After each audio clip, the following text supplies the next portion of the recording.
नमस्कार दोस्तों, मैं संजय यादव।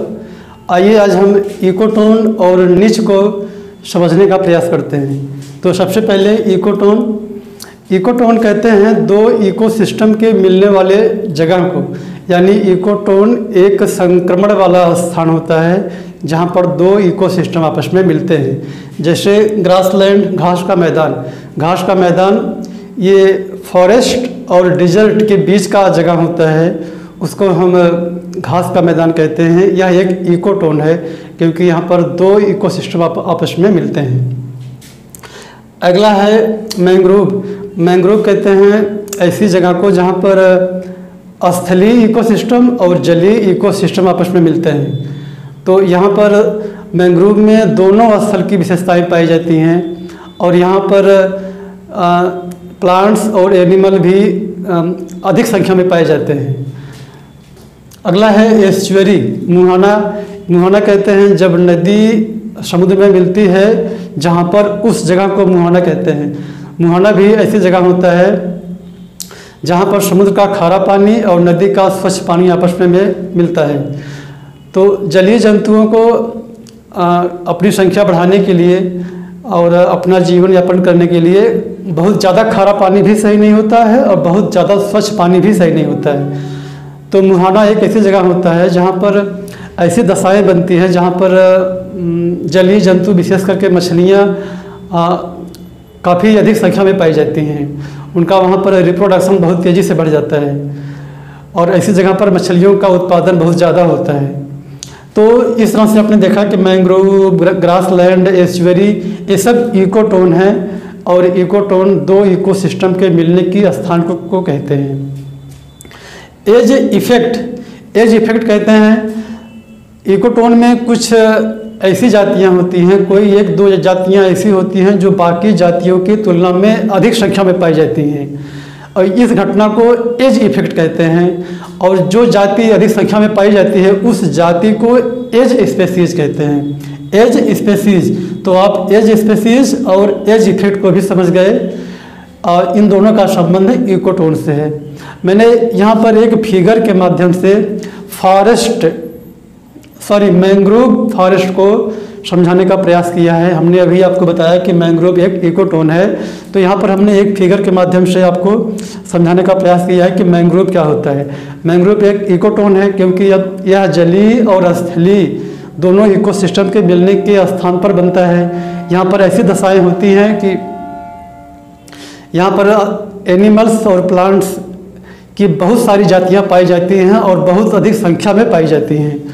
तो यहाँ पर आप देख रहे हैं कि ये जल है, वाटर है, ये जलीय इकोसिस्टम है और इस तरफ यहाँ पर लैंड है, ज़मीन है और ये स्थलीय इकोसिस्टम है। तो इस जलीय और स्थलीय इकोसिस्टम के बीच की जगह को हम इकोटोन कहते हैं और यहाँ पर कुछ मार्श या दलदल पाए जाते हैं और इसी एरिया को हम मैंग्रोव कहते हैं। मैंग्रोव फॉरेस्ट यहीं पर पैदा होता है, दलदली स्थान पर। यहाँ पर कुछ दशाएं बहुत ज़्यादा ही अनुकूल होती हैं जातियों को अपनी संख्या बढ़ाने के लिए। तो आपने सुना होगा कि सबसे ज़्यादा मैंग्रोव फॉरेस्ट पश्चिम बंगाल में है, गुजरात में है, उड़ीसा में है, यानी कि तटीय राज्यों में इस तरह के मैंग्रोव फॉरेस्ट पाए जाते हैं। तो मैंग्रोव फॉरेस्ट एक इकोटोन है। अब आप इसको अच्छे से समझ गए होंगे। आइए अब देखते हैं इकोटोन के बाद निच को।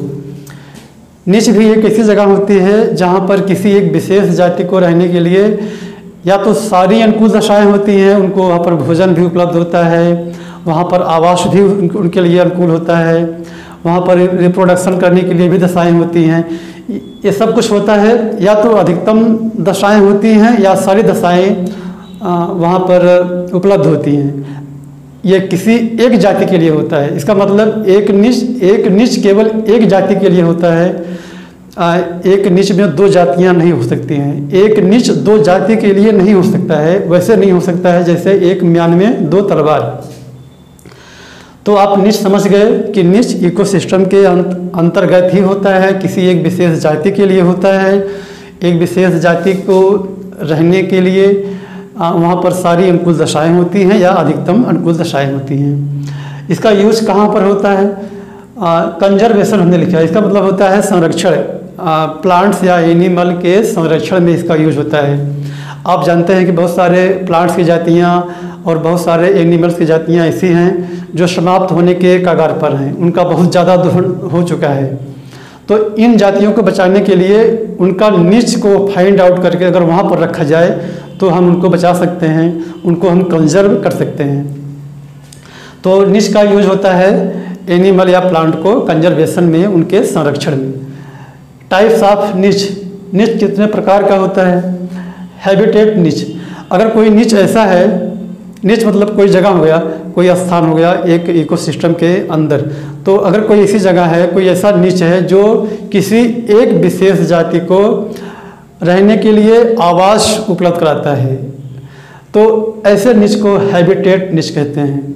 यानी उस जगह पर रहने के लिए आवास की दृष्टि से वो अच्छी जगह होती है किसी एक विशेष जाति को।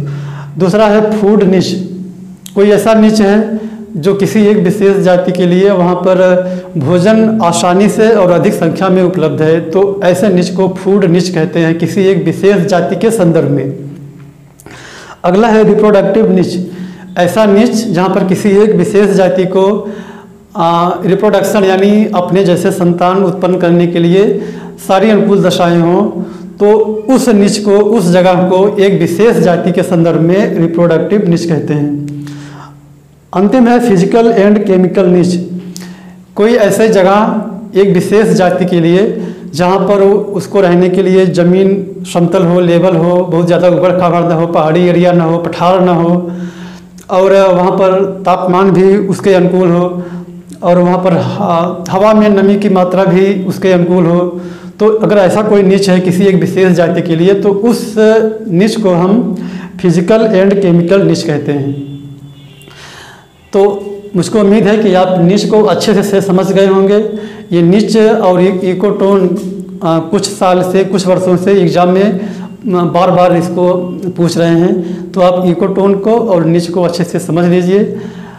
और मैंने आपको समझाने का अपने हिसाब से कम शब्दों में, कम समय में प्रयास किया। मुझे उम्मीद है कि आपको समझ में आ गया होगा।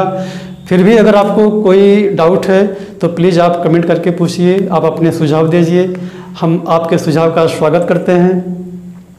आप हमारे वीडियो को देखते रहिए और वीडियो को आप लाइक करें, शेयर करें, मेरे चैनल को आप सब्सक्राइब कर लें ताकि मेरे वीडियोज़ आपको एक क्रम से मिलते रहें। मिलते हैं नेक्स्ट वीडियो में। Thanks for watching.